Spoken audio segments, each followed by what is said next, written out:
Bueno, iniciando nuestro programa La Tendencia, inicia Gustavo. Buenos días o buenas tardes o buenas noches con nuestro público. Estamos en nuestro primer programa de La Tendencia. El día de hoy vamos a abordar acerca de la consulta popular y referéndum que nos plantea el presidente de la República a todos los ecuatorianos. Contamos pues con la presencia del economista Pablo Dávalos. Es un economista ecuatoriano con estudios de maestría en Lovaina, doctorado en economía en la Universidad de Grenoble en los Alpes, Francia, y un postdoctorado aquí en la Universidad Andina.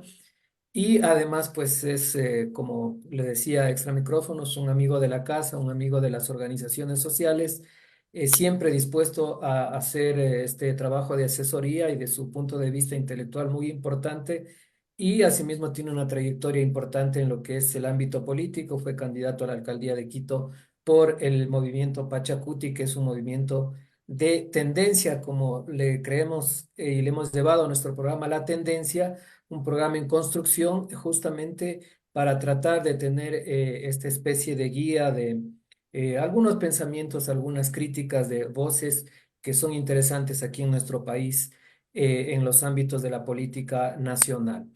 Bien, queremos también darle la bienvenida a Vero Silva, que nos acompaña en este día, y a Marco Paladines, con quien haremos el programa el día de hoy.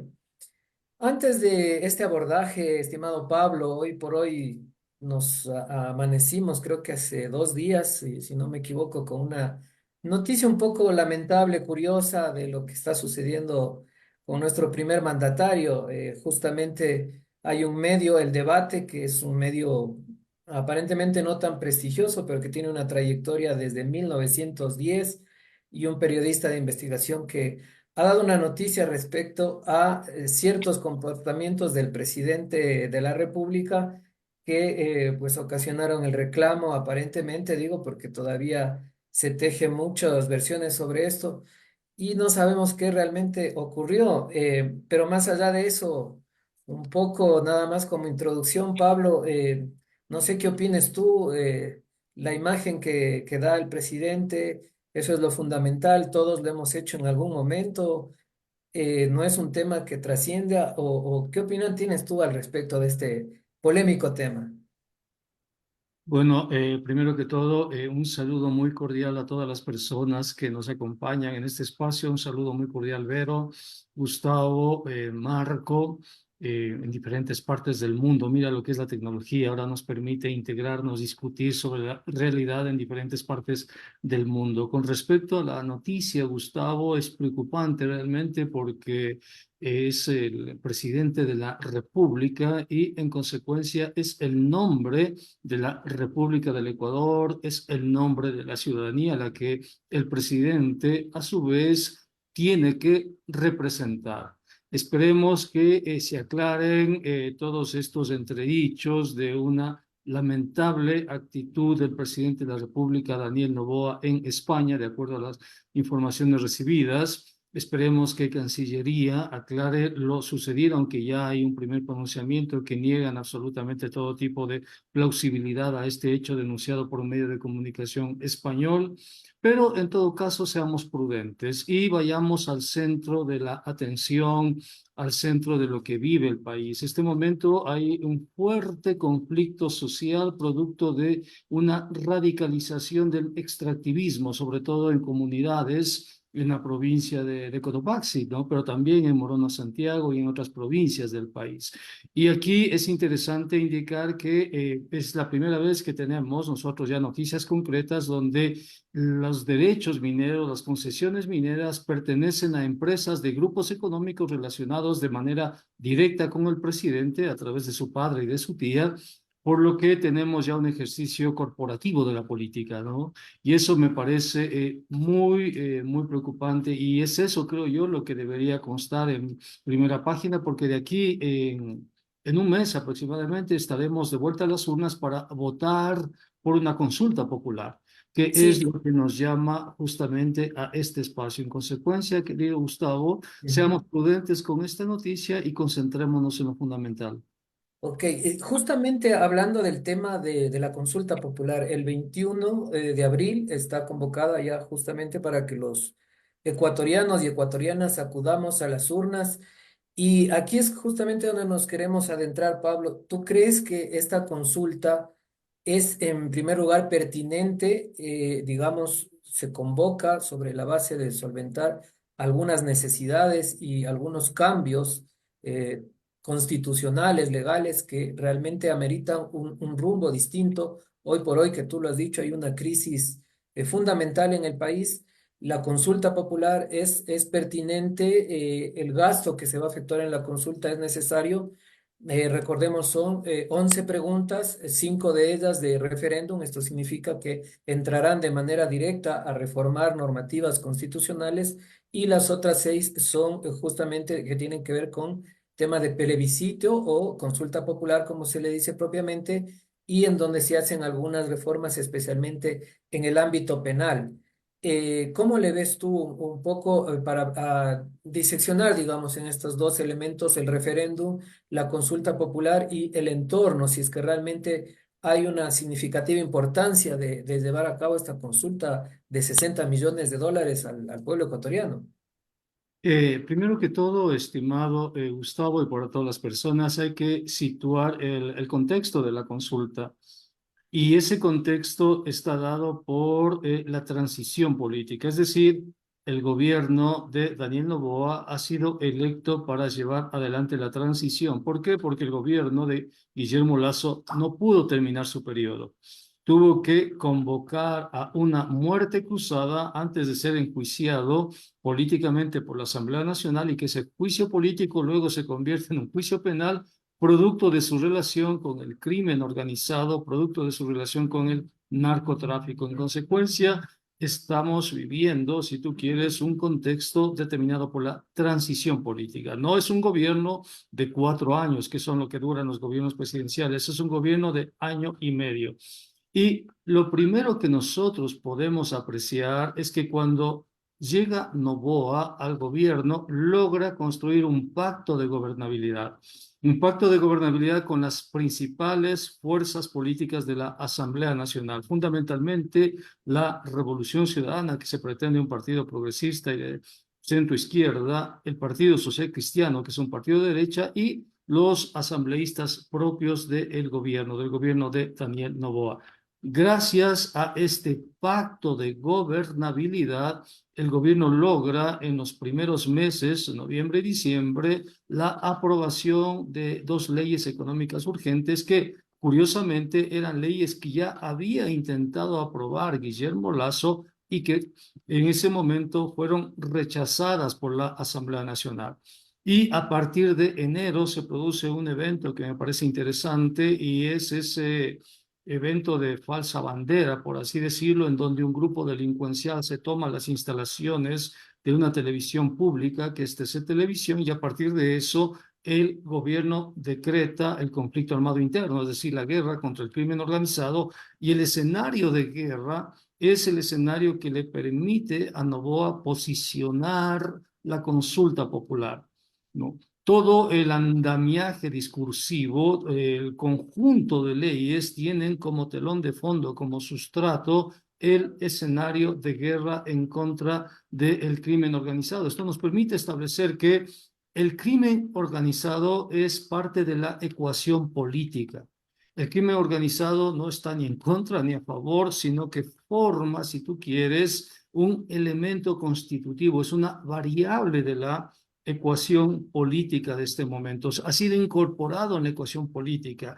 Y en esa ecuación política, el crimen, la lucha contra el crimen organizado se convierte en un elemento clave para radicalizar el ajuste. Fíjate tú cómo se denomina la ley que incrementa el IVA. La ley que incrementa el IVA se denomina justamente ley del conflicto armado interno. Es decir, endogenizas, traes, incorporas al crimen organizado como un vector político para utilizarlo en tanto vector político para avanzar en tu agenda.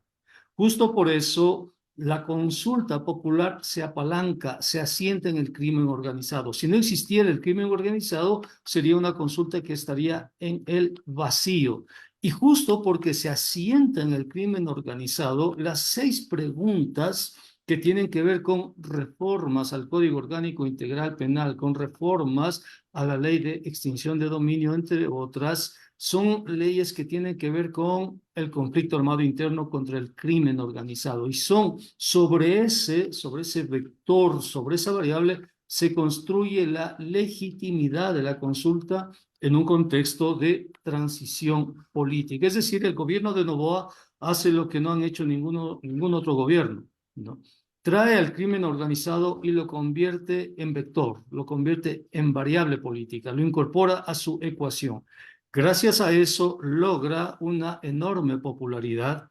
Fíjate tú, absolutamente todas las encuestadoras de opinión le dan una enorme popularidad. Sitúa preguntas estratégicas que sabe que el pueblo no puede decir que no, porque de una u otra manera ha logrado convencer que con esas preguntas se va a resolver la grave situación de inseguridad que vive en los ciudadanos ecuatorianos.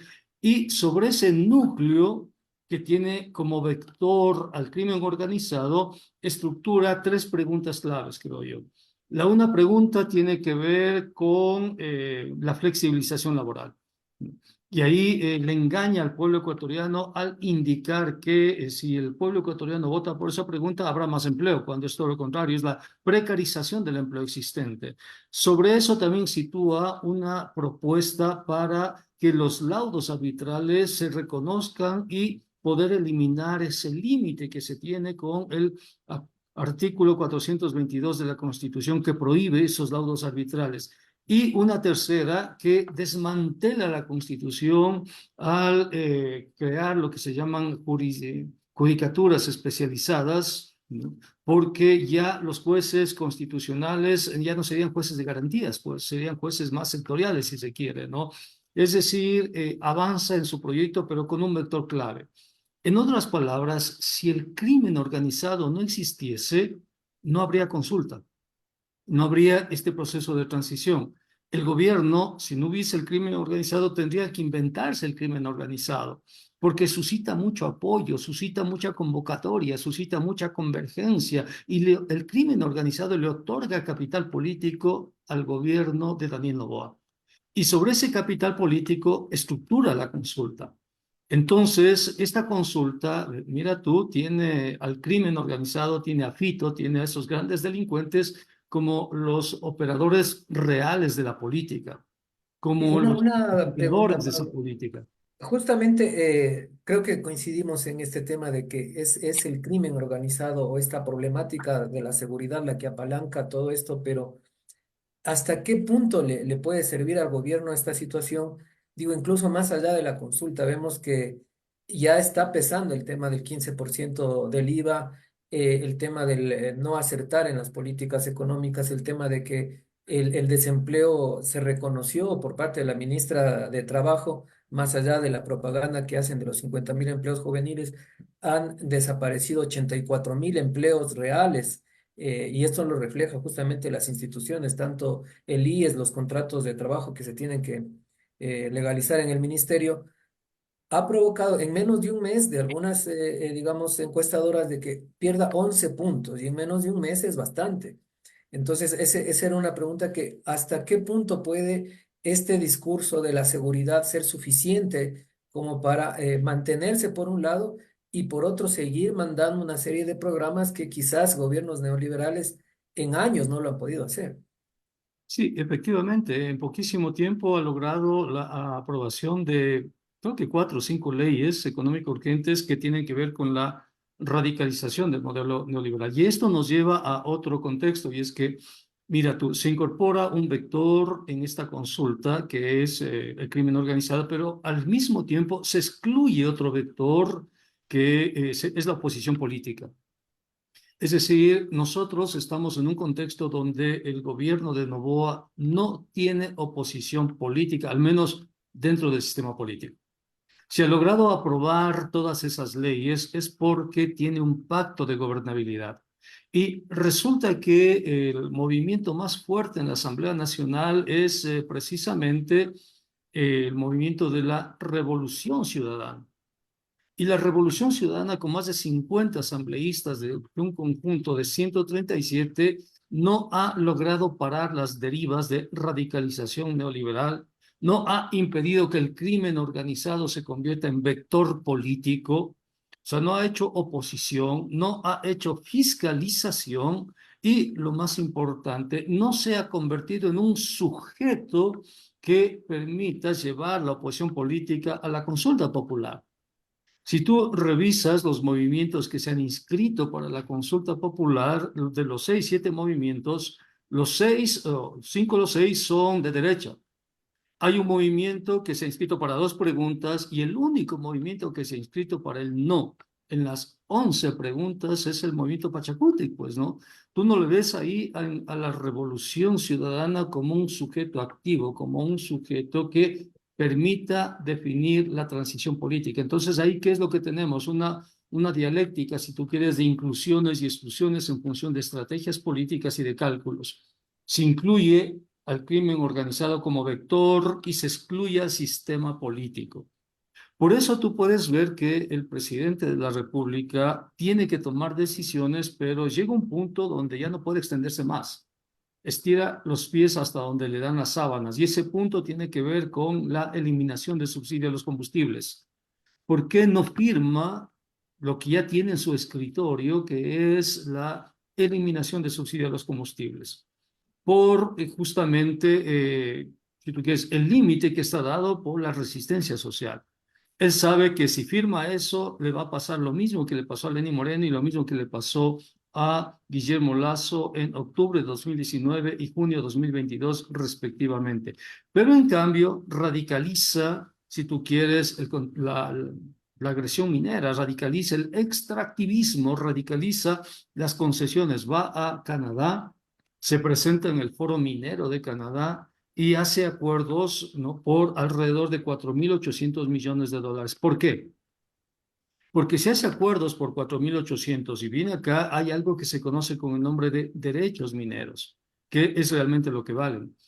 Y justamente el grupo económico al cual él pertenece, así como el grupo económico de su tía, el grupo Novis, tienen empresas dedicadas a la negociación de esos derechos mineros. Por eso es el conflicto en Palo Quemado.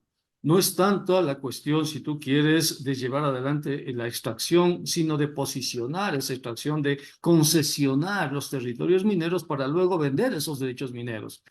Una estrategia corporativa, una estrategia que utiliza la presidencia de la República para hacer modelos de negocios específicos para el grupo económico, pero claro, ahí se enfrenta a la oposición.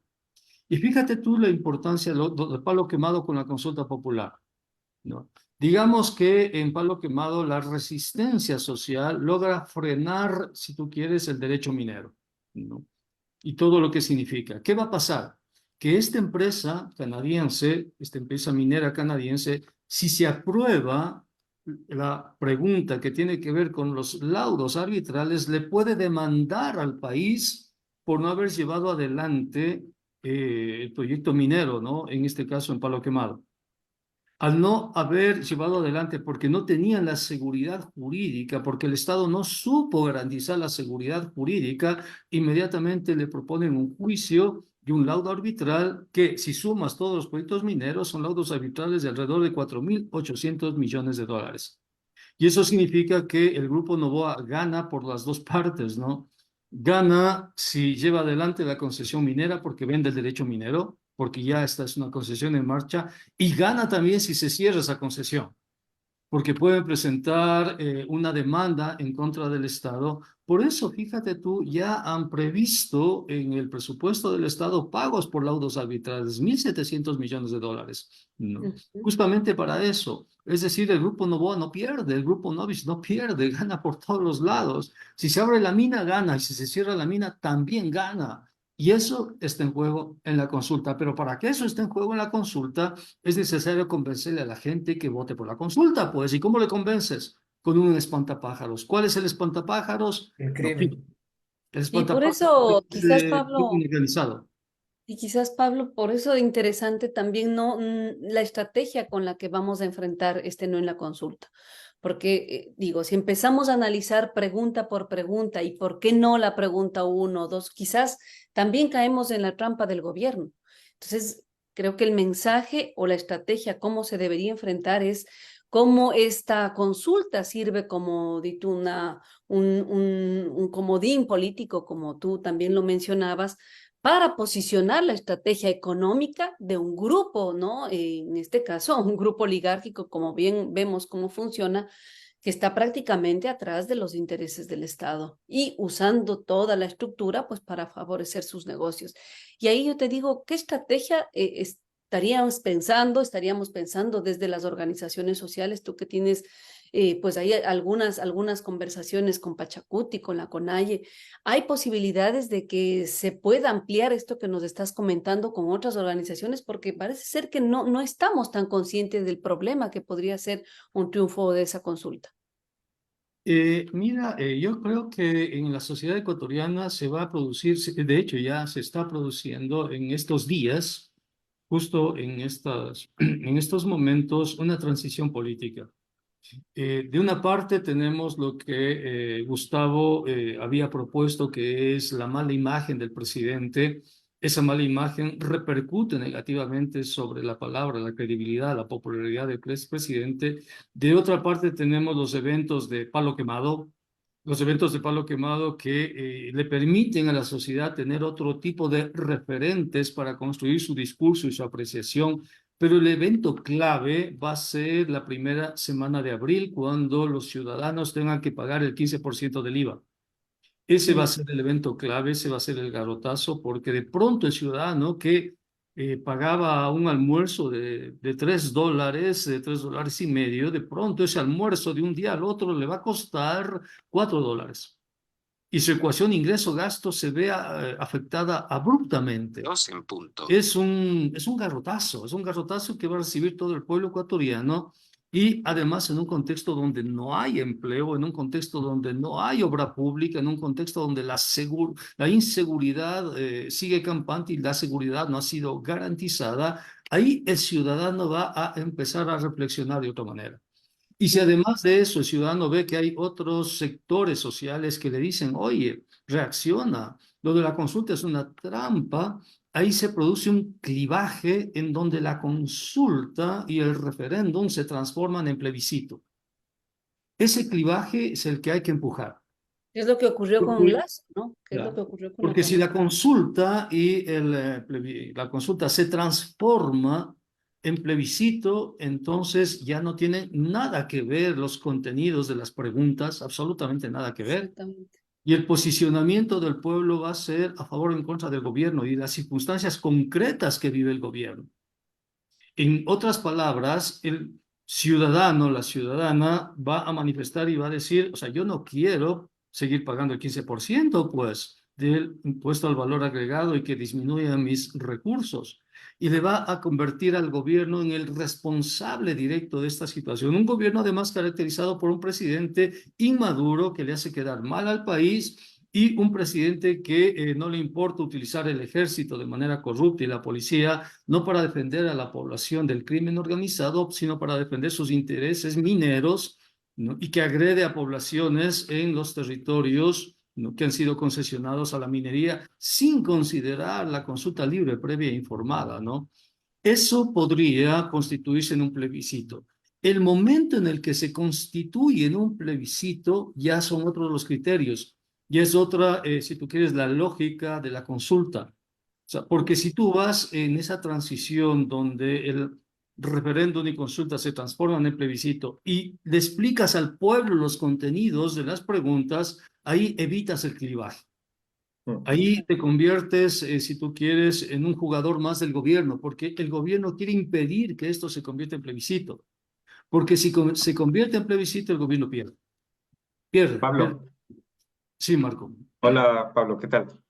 Bueno, muy interesante lo que estamos conversando acerca de la consulta. Queremos romper un poco estas temáticas en pedazos más pequeños, porque nuestro objetivo también es llegar a más gente, ¿no? Hay un sector de la sociedad politizado o académico que entiende mejor estos temas, pero justamente en procesos de elecciones se habla ya con un gran público, ¿verdad? Que maneja otros lenguajes, que maneja otros conceptos, que tiene otras imágenes.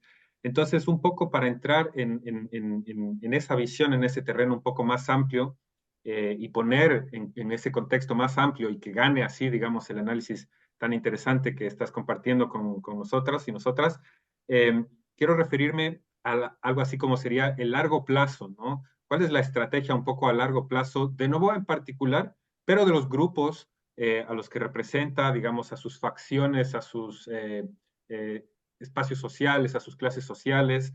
¿Cuál es un poco el panorama más amplio? Y para eso voy a hacer una breve descripción de un paisaje que tenemos, ¿no? Es sabido que todos los gobiernos que entran tienen el comodín, como decía Vero, de la consulta popular.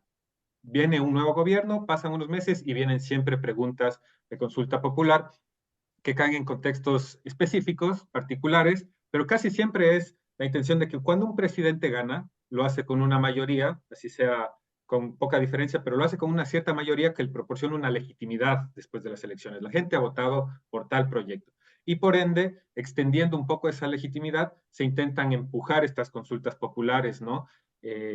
Con dos sentidos, creo que eso es importante mencionarlo. La primera dimensión, el primer intento es el de pasar algunas transformaciones, es de transformar contenidos legales, incluso constitucionales, pero ocurre que a veces en estas consultas se preguntan cosas que tranquilamente podrían, transformaciones que podrían tramitarse de otro modo, que podrían darse de otro modo. Y entonces aparece esta segunda dimensión de la consulta popular, que corresponde más con una dinámica de calistenia electoral, que corresponde un poco más con algo así como poner a prueba la maquinaria electoral, y en este caso mucho más, puesto que como ha señalado es un gobierno de transición que tiene las elecciones muy pronto, es un periodo muy corto, y la mayoría de analistas coinciden en que la visión, el objetivo, el deseo de Noboa en este caso es lanzarse a la reelección. Tiene unos números llamativos, impresionantes, justamente por la incorporación de este vector del crimen organizado, como había señalado.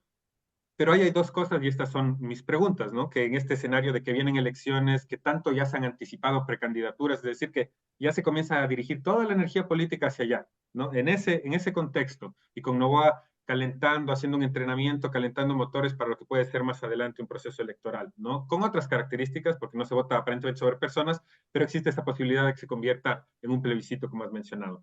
La primera pregunta, si el crimen organizado es parte de la ecuación, como has mencionado, del accionar político del gobierno, de lograr legitimidad, un poco usando incluso estrategias comunicativas muy similares a las que usa Bukele, eh, ¿puede realmente el gobierno controlar al crimen organizado como un actor, como una palanca en su engranaje político? ¿O es el crimen organizado igual un agente o múltiples agentes que además son transnacionales y que son volátiles y que tienen sus propias agendas, que pueden jugar con el interés político hasta cierto punto, pero que tienen sus propias agendas y se le pueden, para ponerlo en palabras simples, escapar de las manos al presidente en su estrategia, por un lado, ¿no?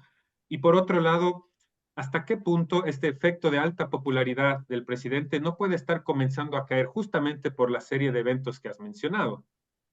En ese contexto, ¿cómo podríamos dirigir las energías políticas a enfrentar estos procesos de elecciones, pero al mismo tiempo sabiendo que la cancha de disputa es más amplia, ¿no? Donde entran las disputas ya más concretas y locales, como lo que hemos visto en Palo Quemado. Sí, Marco, yo pienso que hay una solución de continuidad entre la consulta y la elección general de febrero del próximo año. O sea, es imposible no verla de ese momento. O sea, son parte de un solo proceso. Es decir, el proceso electoral de 2025 ya empezó. Empieza en abril del año 2024.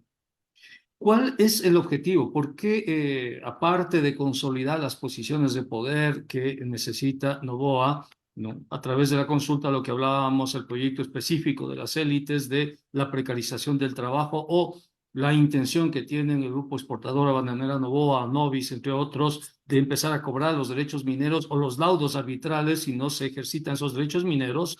Hay otro aspecto más y tiene que ver con la cancha, si tú quieres, ¿no? Con el espacio político. Noboa quiere monopolizar, quiere hegemonizar el espacio político de la derecha, consolidar ese espacio político de tal manera que cuando se proyecten a las elecciones de febrero del año 2025, Noboa pueda ganarlas con mayoría absoluta y evitar el balotaje. Esa es, si tú quieres, esa es la intencionalidad de proyectar estas elecciones a febrero del 2025. Para el efecto Noboa tiene que desplazar a sus competidores directos en el espacio de la derecha. ¿Cuál es su competidor directo más importante? Es Topic. Pero Topic tiene el apoyo del Partido Social Cristiano. Y ahí tú puedes ver que en estos últimos días han empezado una serie de lawfare, en definitiva, es decir, guerra jurídica en contra del Partido Social Cristiano. Es decir, ahora tienes que incorporar a la ecuación el lawfare. Pero ya no es el lawfare en contra de la Revolución Ciudadana o en contra de la CONAIE. Ahora el lawfare es en contra de Jaime Nebot. ¿Por qué es en contra de Jaime Nebot? Para enviarle un mensaje a Jaime Nebot para que Jaime Nebot no mueva sus fichas en el tablero electoral y le dispute el espacio a Daniel Noboa. Y tú tienes ahí que el Partido Social Cristiano acusa recibo de la jugada y le dice, no, no te preocupes. Nosotros vamos a apoyar también a Daniel Noboa. Por eso vamos a apoyar el sí en la consulta y le vamos a apoyar a la fiscal Diana Salazar. Esa es la Quizás, perdona un primera. paréntesis, de eso explica Sí, por qué la votación de ayer de la Revolución Ciudadana. exactamente, Se liga todo, ¿no? Es como actúa, estas facciones oligárquicas como siempre han actuado, no es nuevo. exactamente. Y aparte de eso, tú tienes el plan B de los grupos de poder. ¿Cuál es el plan B de los grupos de poder? No. En el supuesto que Daniel Noboa no le vaya bien, no. La segunda amenaza que tiene Daniel Noboa es Constituye, es María Paula Romo. ¿No? Y básicamente Diana Salazar, que es la persona que puede capitalizar políticamente. Y en ese sentido, Daniel Noboa tiene un rival muy peligroso con María Paula Romo, porque María Paula Romo no tiene escrúpulos. Ella representa la amoralidad pura de la política. Ella no tiene ningún problema en tomar decisiones que otros políticos, también de derecha, tendrían escrúpulos morales de tomarla. Ella representa el grado cero de moralidad en la política. Para ella no hay ningún problema en tomar decisiones que tienen que ver con eliminaciones físicas de otras personas. Entonces, ese para Daniel Noboa es un vector que tiene que controlarlo. O sea, porque María Paula Romo sin control es muy peligrosa. ¿Y qué ha hecho en ese sentido? La consulta le permite acumular capital político para restringir las posibilidades de que Constituye pueda utilizar cualquier espacio político para proyectar a Diana Salazar, que además, recordemos, tiene el apoyo directo de la Embajada de Estados Unidos. Es un actor potente, Diana Salazar. Entonces, cierra el espacio de la derecha, pero al mismo tiempo que cierra el espacio de la derecha, contribuye a evacuar las posibilidades políticas de la Revolución Ciudadana, que es al momento el gran elector de la política. Es probablemente, de acuerdo a los planes que ellos tienen, con quienes llegarían al balotaje, si hubiese balotaje, o la organización política sobre la cual construir, si tú quieres, esa hegemonía. ¿Qué hacen con respecto a la Revolución Ciudadana? Le vacían de contenido. Le orillan a ir hacia el centro derecha de tal manera que la Revolución Ciudadana no tiene ninguna posibilidad de regresar a la izquierda. La Revolución Ciudadana ya no es un partido de centro izquierda, ya no es un partido progresista, es un partido de centro derecha. Y eso es gracias a las jugadas que se han hecho en estos meses. Y la mejor demostración es el hecho que la Revolución Ciudadana se abstiene de participar en la consulta popular. ¿Por qué se abstiene? Porque no quiere sacrificar posiciones, porque quiere quedarse en una zona de confort. Al quedarse en esa zona de confort, entonces deja el espacio libre este momento. Entonces, fíjate tú cómo la consulta redefine los escenarios, redefine las jugadas. Y ahí tienes el vector que Marco dice, de pronto ese vector se le sale de las manos al gobierno, que es el vector del crimen organizado. Y ahí es imposible que el crimen organizado se le salga de las fronteras, de las coordenadas definidas por el poder. Porque el poder tiene toda la posibilidad de cerrarle al crimen organizado las exportaciones de droga, porque ellos saben cómo se exporta la droga, por supuesto que sí, porque el poder tiene todas las posibilidades de cerrarle las transferencias al exterior, porque el poder sabe exactamente cómo se hacen las transferencias al exterior del grupo del crimen organizado. El Estado tiene esas armas, tiene esas posibilidades, por eso lo controla. En el supuesto de que a Noboa no le vaya tan bien en la consulta y que se convierte en un plebiscito, tienen ya lista la siguiente jugada. ¿Cuál es la siguiente jugada? En 2 o 3 semanas, si la popularidad de Noboa cae, si ellos ven que pueden perder en la consulta, milagrosamente van a atrapar a 2 o 3 líderes del crimen organizado. Los van a atrapar. ¿No? Es decir, aquí está, puede ser Fito, puede ser cualquiera de ellos, ¿no? Los van a atrapar y todo el modelo de propaganda, todo el modelo de comunicación va a girar sobre ese hecho, porque recuerda, es una variable de la ecuación.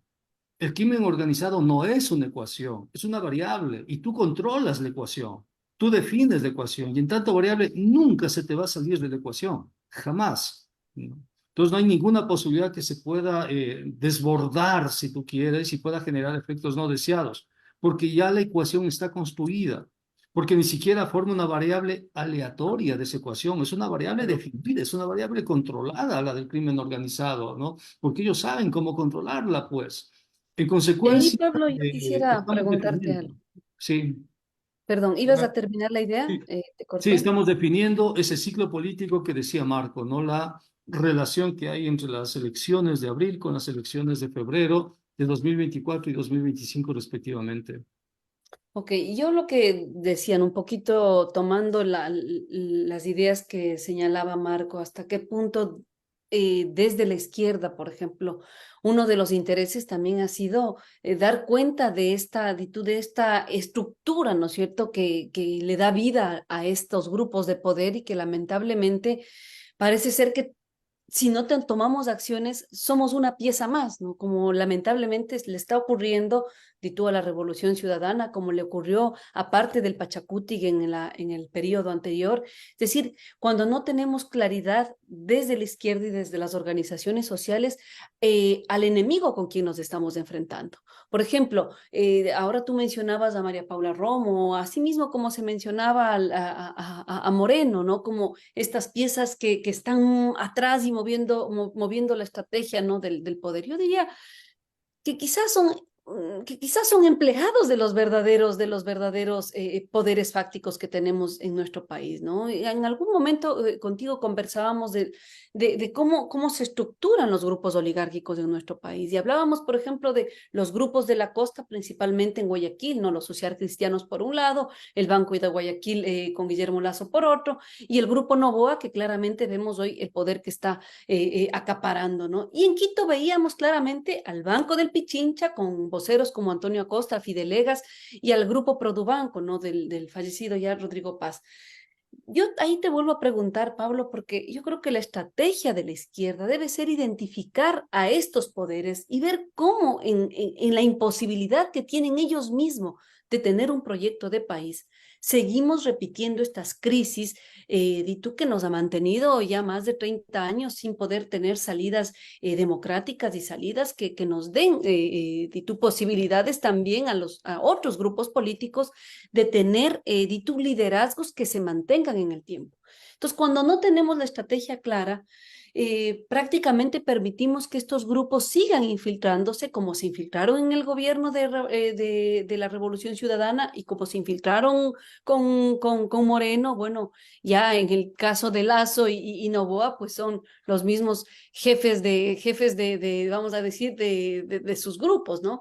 Entonces, quizás esta inescrupulosa forma de entender el poder y que no tenemos, yo creo, claro desde la izquierda cómo enfrentarlo, es lo que nos nos mantiene así, desunidos, ¿no? Sin una posibilidad real de decir, basta, terminemos con estos grupos oligárquicos políticamente hablando. Digo que si se dedican a sus negocios, que se dediquen a sus negocios, pero no podemos seguir manteniendo un país donde por un lado haces negocios políticos, ¿no?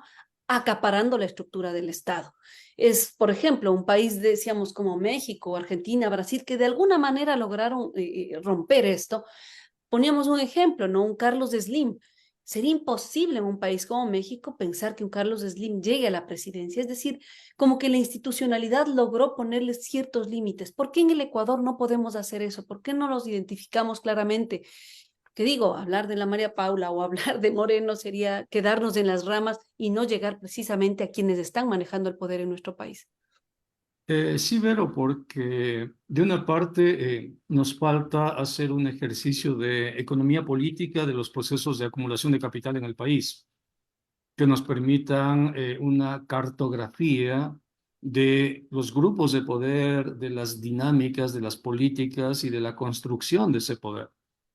Esa cartografía no ha sido hecha. Y aquí me parece interesante señalar que esa cartografía ni siquiera debería haber sido hecha por la izquierda, como tú señalas, sino que debería haber sido hecha por las universidades, que son las que tienen los recursos, que son las que tienen los marcos institucionales para hacer eso, pues.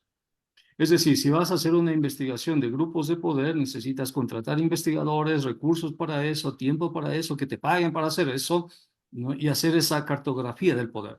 Es decir, los grupos son estos y estos y hacen esto, esto y esto. Pero las universidades, nadie sabe en lo que están. No tenemos idea de lo que están haciendo. Mira, y la grave situación a la que está sometida no solo el Ecuador, sino la región latinoamericana. La academia debe dar respuestas ante eso. Mira el debate que estamos haciendo ahora, la tendencia, los temas que estamos trabajando. Este debate debería tener un soporte, si tú quieres, institucional con la academia.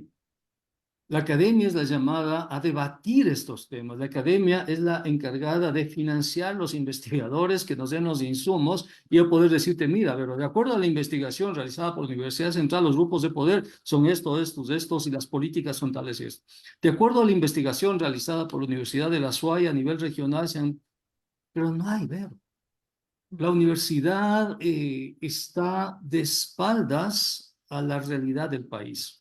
La universidad es intrascendente, ¿no? Y las investigaciones que se hacen en un gran porcentaje, sobre todo en ciencias sociales, son absolutamente banales.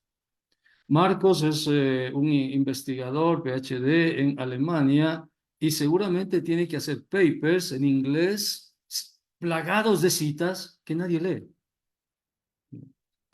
y que no están en función de la sociedad.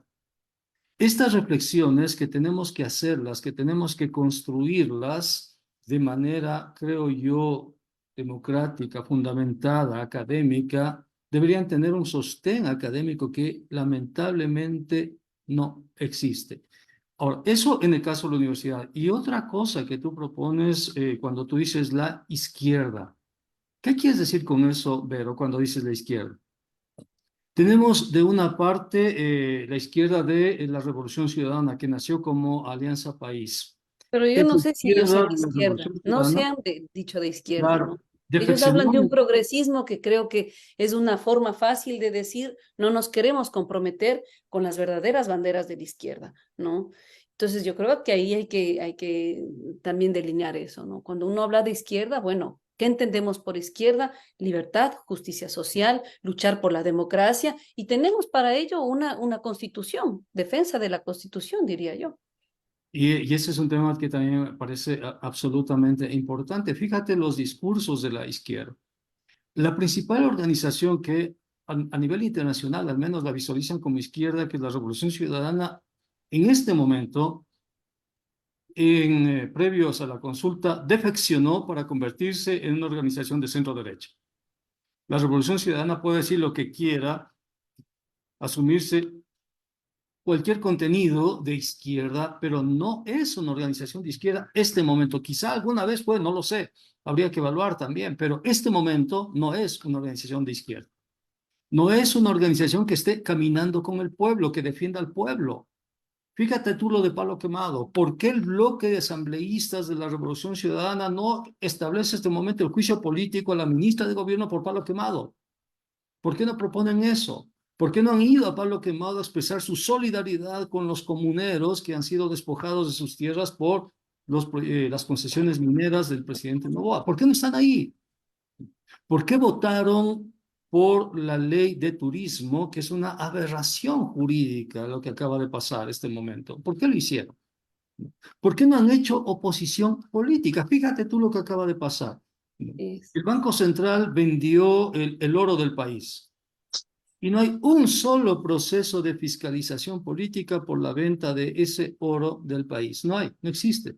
No. El presupuesto del Estado, hay una disminución a los gobiernos autónomos centralizados enorme, 500 millones de dólares, menos a los GAR. ¿Y dónde está el juicio político al ministro de Economía y Finanzas que permite ese golpe en contra de los gobiernos autónomos descentralizados? Entonces, no hay, o sea, en el Parlamento no hay izquierda, eso es definitivo. Eso Eh, es definitivo, así es, Pablo. bueno, Una última cosita antes de cerrar, porque creo que tenemos ya poquito tiempo. Eh, Estamos de acuerdo, creo que es claro que la Revolución Ciudadana se ha desplazado, se ha convertido en otra cosa. Entonces, Pablo, la pregunta que queda es, ¿cuáles son las posibilidades, más allá de que le etiquetemos de izquierda o no, de que exista una torcedura, digamos, del camino que estamos llevando, del camino que hemos llevado en los últimos años? ¿Existe una alternativa de poder real frente al proyecto extractivista? ¿Existe una alternativa de poder real que democratice, que redistribuya, etcétera? ¿Se ve eso leyendo políticamente? Mira, lo que te puedo decir, no sé si alternativa, pero lo que sí te puedo decir es que hay un límite al poder. Y ese límite se demostró en octubre de 2019 y en junio de 2022. De acuerdo. Ese octubre fue un trazado de cancha que le dijo al poder, hasta aquí llegues. No puedes pasar esta línea. Y el poder llegó hasta ahí y no pasó esa línea. Y quien le puso esa línea al poder en octubre de 2019 y en junio de 2022 se llama CONAIE. Y quien lideró esos procesos en octubre de 2019 y junio de 2022 fue el presidente de la CONAIE, Leonidas Issa. Ese es el límite del poder. ¿Detrás de ese límite hay un proyecto? Creo que sí, pero eso es una discusión a posteriori. Pero en este momento, el único límite real que tiene Daniel Noboa se llama CONAIE, se llama Leonidas Issa. No tiene otro límite más. Nadie más le ha puesto una línea, ha dicho, hey, hasta aquí llegas. Nadie, solamente la CONAIE. Por eso que hizo el gobierno, nombró a un candidato a la presidencia de la CONAIE como secretario de Pueblos y Nacionalidades. ¿Para qué?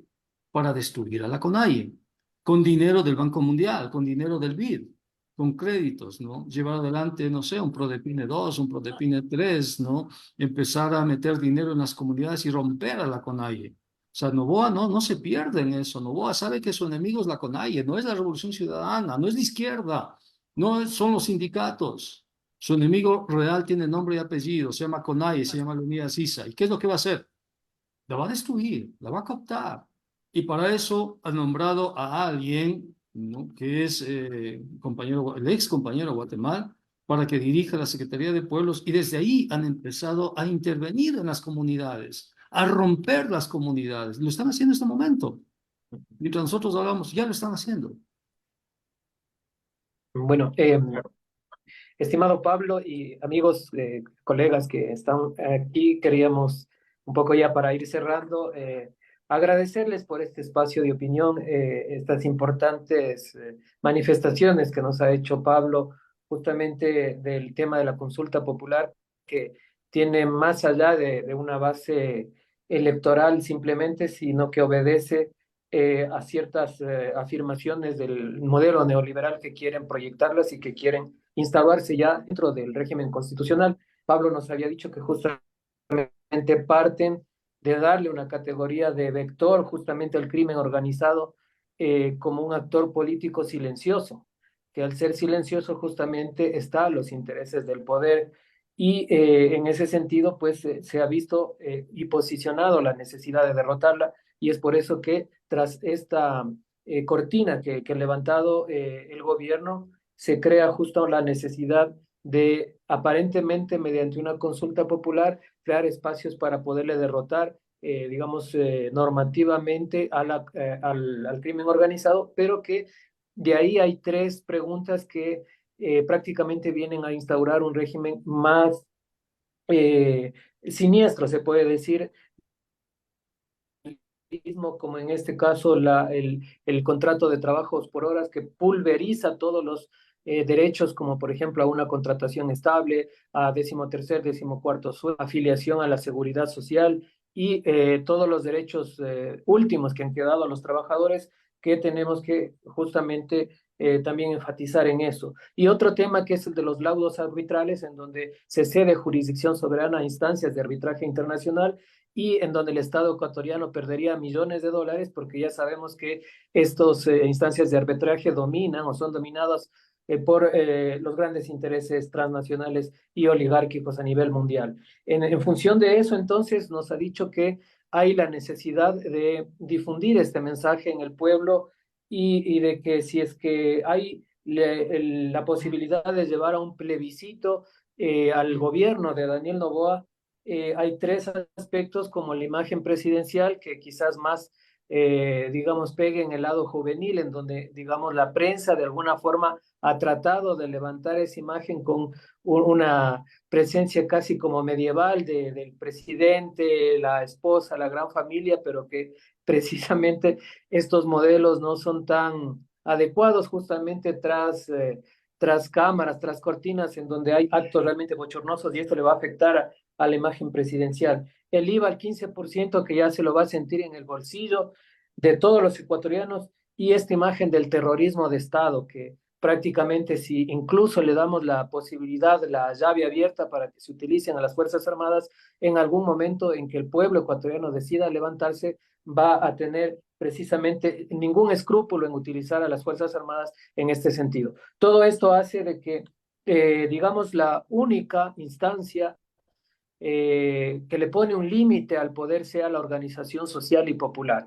En ese sentido, pues, se le ha dado toda eh, este liderazgo a la CONAIE, pero yo pienso que la CONAIE, si bien es cierto, agrupa a toda esta tendencia que se quiere construir alrededor, pero hay la posibilidad de apoyarle. Yo creo que en este sentido sí podríamos hablar de que otras organizaciones sociales nos juntemos a eso y terminemos construyendo una corriente mucho más amplia y fortalecida, que son los que realmente...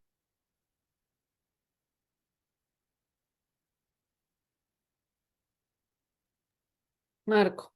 Sí, se quedó con un problema de señal, parece nuestro compañero Pues sí, Gustavo. pues bueno, antes Fernando. de darte la palabra, Marco, agradecerles de verdad muchísimo, agradecerte, Pablo, por acompañarnos en este primer programa de la tendencia y esperamos que pronto podamos continuar con este debate porque nos has dejado ahí algunos puntos que se abren precisamente para ir pensando qué significa esto de la tendencia en nuestro país. Marco, te dejo con palabras finales para que despidas el programa y bueno, al final unas palabritas de cierre de Pablo.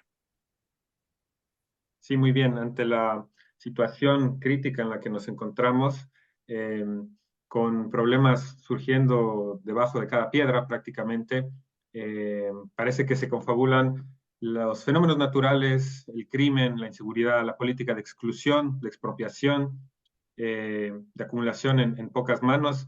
Es importante que no pensemos que ya existe una alternativa, y en eso enganchamos con la última parte de la intervención de Pablo, sino que esa alternativa tiene que construirse y tiene que construirse sobre la base del análisis crítico y también de la acción política, del revolucionar hacia nuestro interior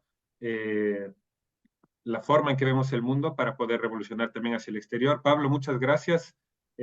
Con esto cerramos hoy. Bueno, muchísimas gracias también por este espacio. Espero no haber sido ni redundante ni cansado y espero haber No, no. contribuido para algo que se necesita, ¿no? Felicitaciones por esta iniciativa de crear este espacio La Tendencia. Hay que seguir adelante y, por supuesto, siempre que yo pueda colaborar, cuentan con esa colaboración, con ese apoyo. Muchísimas gracias y hasta una próxima oportunidad.